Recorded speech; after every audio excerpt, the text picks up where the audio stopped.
Hey there, I'm so glad to be with you. I'm so excited to be talking with you today about one of my favorite subjects, which is success and the Christian woman. As Christian women, we can really fight the battle of the balance of success, ambition, desire for greater and better things in our lives, and how to maintain spirituality in the midst of all of that. My name is Donna Woolham, and I'm the founder of Living at My Best. I hope to be a resource for you, the female entrepreneur, or even maybe want to be entrepreneur. Our subject being success and ambition and also excellence. I did some research and found a few definitions. I'd like to read them to you. The definition of ambitious is eagerly desirous of achieving or obtaining success, power, wealth, a specific goal, showing or caused by ambition or an earnest desire for achievement or distinction, requiring exceptional effort or ability. Well, there's not anything horrible there. I don't hear anything bad in that definition. So somehow it's how our minds have begun to interpret what ambition is. It's what society tells us. And I like to call myself a Christian feminist because I believe that women should have equal opportunities and equal rights, and that we should be able to stand and receive equal pay for equal work. That being said, I'm very biblically structured, and I believe that the husband is the head of the household, and that we as wives then have a responsibility to create balance in that realm. But in the work realm, I want to submit to you that ambition and excellence are pretty much the same thing. And I don't know if anyone would disagree with me when I said we should always be excellent in everything we do. So here's that definition of excellence: the fact or state of excelling, superiority, eminence, an excellent quality or feature. I think that where the question comes sometime as Christian women is the book of James tells us to do nothing out of selfish ambition.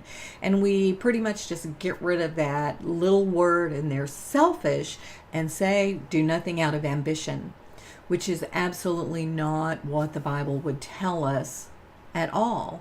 Selfish ambition is something that you turn your heart to. It's purely for your own gain. It has nothing to do with wanting to do better for others or to do better for the sake of achieving excellence. Selfish ambition is whenever you would choose to hurt someone else in your pursuit. And I don't think any of us would want to be that way.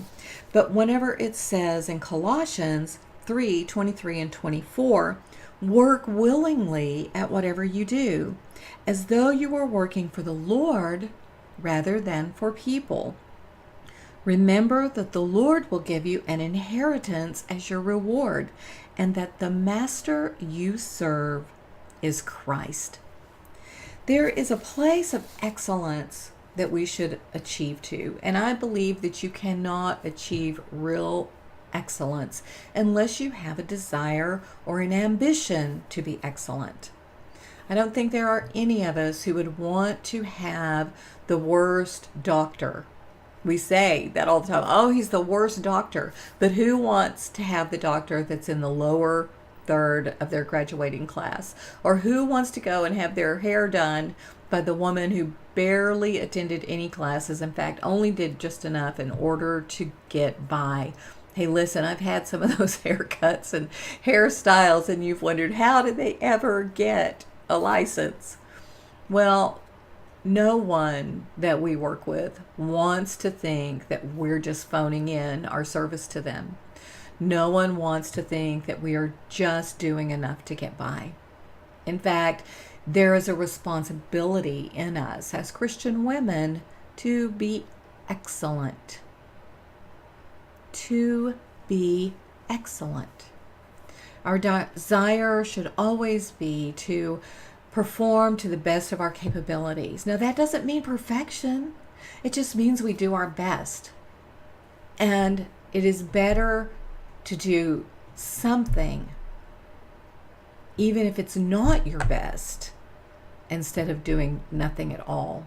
Because we don't learn by sitting and watching, we learn by doing. Hey, in my personal experience in personal life, I am not a camera person, and you could probably tell that from the way that my eyes wander everywhere and I kind of bounce around. I want to be a person who does great video, but I will never be that person until I practice. So my hope is, if you're watching this and you've watched some later ones, you can say, wow, she's come a long way by her practice. I want to be excellent in giving you the information you need in the way you need. I want to be excellent in serving you, the woman who is looking for answers to have a better life, a better business, a better strategy for success, and the woman who is looking for a way to balance all of that with her belief in God, her desire to serve, and her desire to be a woman who leaves a legacy of righteousness. So thanks so much for listening to this little part. It's just part of the series on success and the Christian woman. So look for the other parts. And as we go along, I'd love to hear comments back from you. My website is DonnaWoolham.com, DonnaWoolham.com. And over there, or here, if you're watching it on the website, you will find a community of women who wants to support you to be excellent and to serve the God you love. Thanks so much for taking a few minutes to listen today. Remember, I want to hear back from you. Thanks.